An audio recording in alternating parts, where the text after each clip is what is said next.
Praise the Lord. பிரியமானவர்களே, ஆண்டவராகிய இயேசு உங்களை பார்த்து இந்த காலை வேளையிலே ஒரு வார்த்தை சொல்லுகிறார். சங்கீதம் 29:11 வசனத்தை வாசிக்கலாமா? கர்த்தர் தமது ஜனத்திற்கு பலன் கொடுப்பார், சமாதானம் அருளி அவர்களை ஆசீர்வதிப்பார். 3 காரியங்களை ஆண்டவர் உங்களுக்கு இன்றைக்கு செய்ய போகிறார். பலன் கொடுக்க போகிறார், உங்களுக்கு சமாதானம் கொடுக்க போகிறார், உங்களை ஆசீர்வதிக்க போகிறார். பிரியமானவர்களே, பலன் இல்லாமல் இருக்கிறீர்களா? நீங்கள் ஆதரவற்று இருக்கிறீர்களா? கர்த்தர் இன்றைய நாளிலும் உங்களை பலப்படுத்த போகிறார். நானே ஒரு பலவீனன், எனக்கு ஒன்றுமே இல்லை, நான் சோர்ந்து போகிறவன் என்று நீங்கள் உங்களை சாதாரணமாக நினைக்கலாம். ஆனால் ஆண்டவர் இன்றைய நாளில் உங்களை பார்த்து சொல்லுகிறார், என் மகனே, என் மகளே, உன்னை நான் பலப்படுத்துவேன் என்று சொல்லுகிறார்.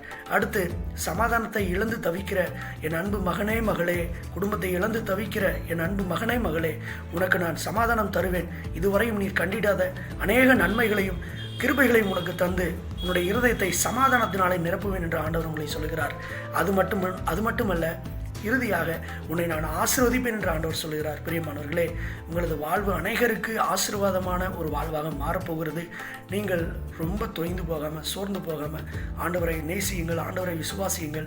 உங்கள் வாழ்க்கையிலே அநேக சமாதானமும் நன்மைகளும் ஆசீர்வாதங்களும் ஆண்டவர் உங்களுக்கு தருவார். கர்த்தர் இந்த வார்த்தையின்படியாக உங்கள் வியாதிகள் எல்லாம் போக்கி நல்ல ஒரு சமாதானத்தையும் சந்தோஷத்தையும் தந்து உங்களை ஆசீர்வதிப்பாராக. இந்த வார்த்தையின்படி கர்த்தர் உங்களை ஆசீர்வதிப்பாராக. என்னமா புரிஞ்சுச்சா? புரிஞ்சு.